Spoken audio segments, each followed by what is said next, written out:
Hello everybody and welcome back to the funniest tweets.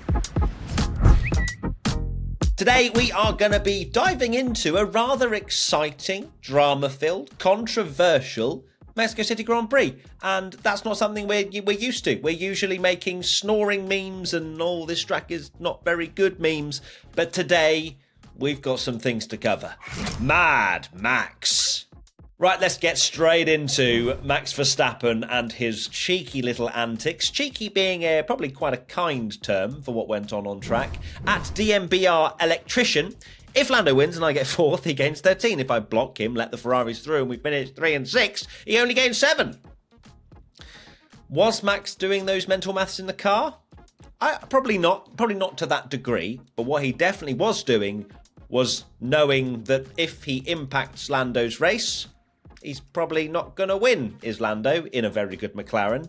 Max probably understood almost immediately that he wasn't going to win the race. Perhaps in practice, he had an idea of his race pace compared to the Ferraris and the McLarens.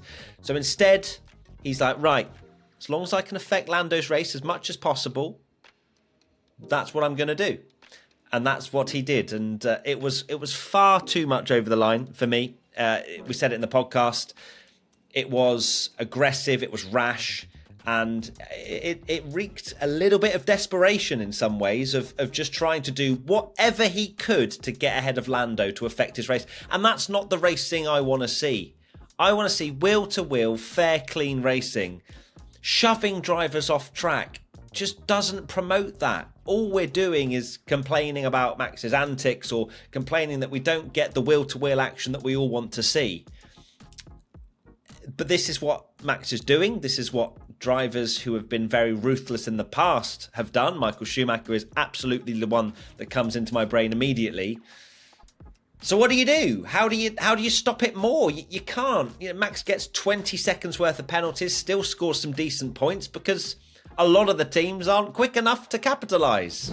At JTeg, outstanding penalty, looked like a mugshot to me. It genuinely does look a little bit like he's in prison, doesn't it? And that graphic just came out of nowhere, and it genuinely made me laugh out loud. Outstanding penalty. Now I know it means the penalty is outstanding in the sense of it hasn't been served yet, but everyone, I believe, read it as, God, what an outstanding penalty. 20 seconds for Max. And you can see here, $100,000 reward as well. Is that enough? Who knows? At Barton Moyle, Max after Austin, stop pushing other drivers off the track. You know what? I'm going to push other drivers off the track even harder. The thing is, right, you can't really change the rules any more than what they are in the sense of you can try and stop Max from shoving drivers off, and I believe that's what the stewards were trying to do this weekend just gone. But you can't penalise any harder than that, because unless Max is genuinely just driving into the side of a car, then that's sort of the limit of the penalties. Obviously, they were handing out 10 seconds, which was more severe than the 5s that we've seen previously. But Max can afford to do that in a lot of ways, with the sense that the point advantage that he has. Mercedes, they were just about able to capitalise. Haas were quite close, but Max still finished in a solid position. So what's to stop Max from continuing to do this until the end of the year? Not much. At F1_diff, not the live broadcast, coming up with this graphic. I love this sport. I do. F1, they come up with some fantastic graphics. I've watched F1 TV before, and if you watch it on there, they like to have a bit of fun with their broadcast, and that is just probably my favourite graphic ever. At Erikoff, so Verstappen has a 20-second penalty. Russell, wow. He's the king of the one-liners now, is George, isn't he? He absolutely just goes, one word, that's all we need. Blimey, crikey, whatever it might be. But George delivering very George Russell-like with those one words. At Jade_75, the midfield where Mad Max serves his penalty in the pits and comes up behind them on fresh tyres. Yeah, Verstappen was driving very much with intent after he came out the pits. At one point, Red Bull were 15th and 16th, and it was a Ferrari 1-2. You had me questioning, what century are we in? What is going on? Of course, that didn't stay that way because Max flew through the field. Perez, not so much. That moment was very strange to see on the TV graphics. At _Thean, Verstappen has a 20-second time penalty. And I think that was genuinely what all of us were thinking as we watched those roll in. Not just the first 10-second penalty, which was, oh, okay, turn 4. They've given him a 10-second penalty, which we all thought would be 5 at best. And then I felt like the second penalty wasn't really spoken about. Was it really still under investigation? What was going on in the steward's room? And then boom, Crofty sort of went, this is going to impact the championship. We're all sat there. What? What's it going to be? And then another 10-second penalty. Absolute shock that the stewards decided to cook at the Mexico City Grand Prix. They were like, no more. Max, no more of this. And I'm not sure whether we should be doing like statements and messages to be sent from the stewards. Like, no, you can't do that anymore. Here's a bigger penalty than before. Because it should be just a flat line. We shouldn't be like, no, Max, you're doing it too much. Here's a bigger penalty. It's not school, is it? I Eric off again. Verstappen, his mindset in this race, I don't care if Ferrari wins. I just need Norris to lose. That is absolutely accurate. That could not be a more accurate meme ever. Genuinely, that is exactly his mindset going into this race. Sad Sergio. Oh, Sergio Perez. Oh, goodness gracious me. That was really tough to watch, wasn't it? A Q1 exit at his home Grand Prix. Can it get any worse? We all asked. Yes. Yes, it can. That is one of the worst weekends. And this is, Checo's not exactly had the highest of bar this weekend, or this season, sorry, in terms of performances. But he still flew under it for this one. It was really tough to watch. At KM Bell _XO, Checo Perez trying to start the Grand Prix. That is actually brilliant. Because Perez didn't seem to believe he did anything wrong, did he? He was absolutely of the opinion he had a great start, and that was it. Why are you questioning me, stewards? Because you didn't line up anywhere near your grid box, Checo. At V2 _Haddy, Checo at the start. Not as bad as that, but it felt like it when we saw it from the onboard. He just kept going. And then we're sat there going, and I know it's difficult for Formula One drivers to see just exactly how well they're lining up in their grid box, but everybody else managed it. Okay? I remember a few seasons ago, maybe quite a few actually, where drivers were just really struggling to line up in their grid box. That doesn't necessarily happen as much now. But Perez was like, let's begin the race before it's even begun with a penalty and a terrible start. Terrible start in the sense of start to the race with the penalty. At Rishabs 2771995, it says full start on the race control messages. Nope, it was a great start. I love how he just denied it. No, what are you penalising me for? Being amazing? I didn't jump the start. And also, Red Bull knew what they were doing there, where he was, that they essentially didn't want to admit fault, because we all saw it. Red Bull would have seen it. They're not silly. They knew that Perez started outside of his grid box, but they didn't want to throw him under the bus. And to follow up, actually, Rish did another one, and this did make me laugh as well. Just looking in the mirror, it was a good start. Tough to watch, really tough. At Nature734, Matt, Perez will score a top 6. Perez, I ain't doing that. Last time I ever back him, I tell you, the last time I tried to say, look, come on, Perez, home race, here we go. And now we are genuinely questioning whether Red Bull are going to make a little swap here after, his home race is done.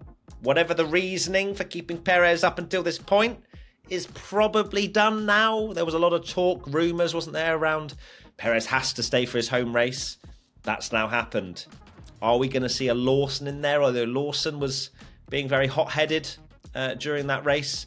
Can Tsunoda actually just get a run in that Red Bull? I hope so. At Fanboy Journals, Checo playing the Mexican mind games with the FIA. Perez like, no, I started fine. Don't give me the penalty. Don't look at the onboard. But I had a great start. Honourable mentions. Right, we're into honourable mentions now. At Mr. Bear 15, Leclerc goes off track. Me and my bro, quick to the Twitch watch along. That did make me laugh. That's really good. Of course, Charles nearly binning it. was a massive save. Also showed that his tyres were finished. And I know some people are like, oh, Matt, how can you say that was a great save? It was a mistake. Yes, it was a mistake. Don't get me wrong. It's very clear that he lost the position to Lando and he shouldn't have done that. But then the situation unfolded and that was an incredible save. A lot of drivers would have ended up in the wall there. He did not. So look, just let me cope. All right? Charles finished third, thank God. At Erica is Golden, how it felt when Charles almost hit the wall. Yep, for sure. That was nearly championship over. The dream is still on. All right? Charles has gained points on Max. There's not a lot of points left, I will admit. But he's still mathematically there, okay? So come on, just keep believing. At throttle_not_B, Charles, you will have the drink. Very similar to Kimi Räikkönen, who would not have the drink. But Charles would have too much drink because he was zigzagging. And then I don't really understand. I guess because the straw or whatever it is just there. Maybe it was jolting it and then he was just drinking when he didn't want to drink. But that's good. It's better to be too hydrated than not at all. All right? Life lesson. Write that one down. At Brenton's Mints.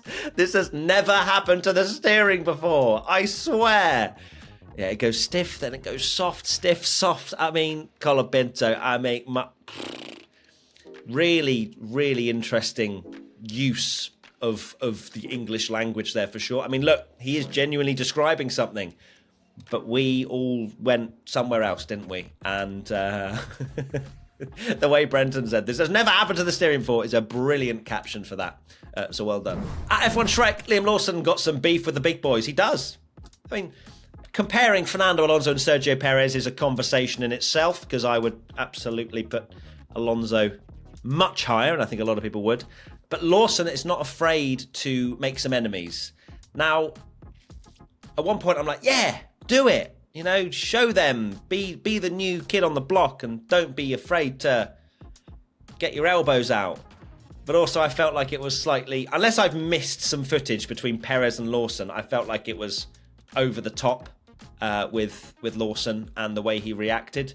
I know it's during a race, heat of the moment and all of that stuff, but it does also feel like he's trying to make a statement here, and I don't think he really needs to, especially when you think of how Red Bull have basically ignored Tsunoda, even though he's done very well, perhaps because he's too hot-headed. So whether that will work in his favour for Liam, time will tell.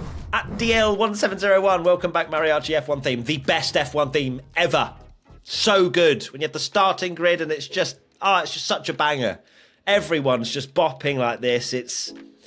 I would have it every single weekend. It wouldn't make any sense. It wouldn't make any sense to have it the whole season, but I would have it. Okay? At F1 Friends 2023, Leclerc when he does a zigzag. Fantastic. That is very good use of that meme. Big fan of that. Nothing to do with Friends, which is what your account suggests, but I'm still a fan. Here we go, it's Tommy's Tasty Tweet Time, sponsored by EA and F124. Tommy, who has won the game this week? The winner is Joe Goat 6, and it is a goated meme, because, yes, Red Bull pit mechanics when Verstappen came into the pits. I think we've rarely ever seen a 20-second wait for a pit stop, and this is the perfect meme for it. Top job. Top job. Well done, Joe. You win a copy of EA and F124. Tommy, are you good? Like, how's Tommy's Tasty Tweet version of you doing? So obviously we only speak this version of you during this particular part of the show. It's enjoyable to laugh through the pain of Max Verstappen getting 20 seconds worth of penalties. So yeah, I appreciate that for you. Well done. No, that's good from you. Thank you so much, Tommy, and thank you everybody for using hashtag P1 and getting involved in the series. Maybe you'll win next week. Bye, Tommy. Bye. See you next time, Tommy's Tasty Tweet, man. Right, that is it. Thank you so much for watching and tuning in to the funniest tweets to the Mexico City Grand Prix. Thank you to everybody for getting involved. Hashtag P1 if you want to for the Brazilian Grand Prix coming up next. And big thanks to EA and F124 for continuing to sponsor the series. And that is it. We're back into race week once again. More memes and reactions coming your way. And we'll see you very soon. Lots of love. Bye.